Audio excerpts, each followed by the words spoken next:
Brazil, August 1966. Heavy rain lashes the hills above the city of Niterói, shrouding them in a thick, suffocating fog.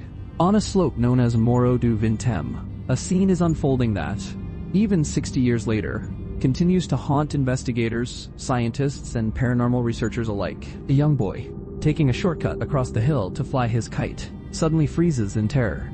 In the dense undergrowth, he discovers two bodies. These are no ordinary victims of a crime.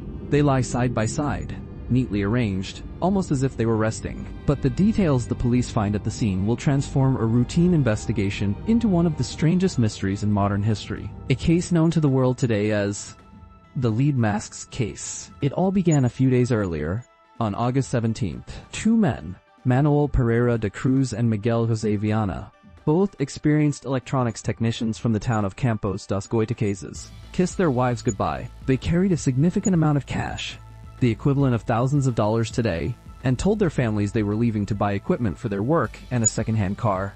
They boarded a bus to Niterói. Witnesses later testified that the men did not seem nervous. Quite the opposite.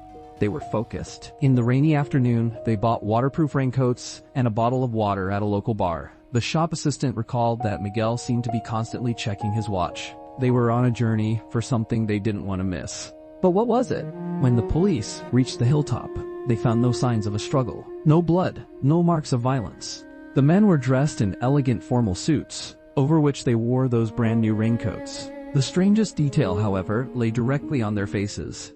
Crude, handmade lead masks covering their eyes. At the time, such masks were typically used to protect against radiation or blinding light. But why would anyone wear them on a rainy hill in the middle of the night? The money they had brought with them had vanished. But one thing remained.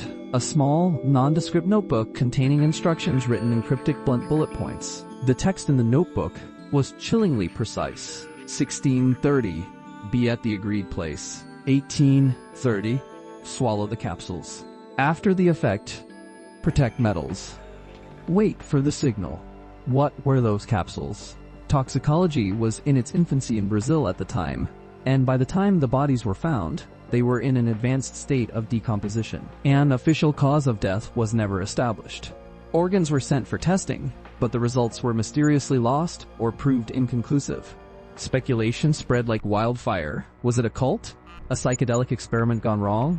Or an attempt to establish contact with an extraterrestrial civilization? In the Niterói area, numerous UFO sightings were reported at the time. Witnesses spoke of orange, glowing orbs hovering over Morro do Vintém on the very night the men died. Manoel and Miguel were not madmen. They were technically educated individuals who believed they had found a way to communicate with the unknown. Perhaps they thought the lead masks would protect their vision from the blinding glare of an alien craft. Perhaps the capsules weren't meant to kill, but to open their consciousness. The truth, however, they took to their graves. Only two masks, an empty water bottle, and a question that remains unanswered stayed behind on that hill. They were waiting for a signal.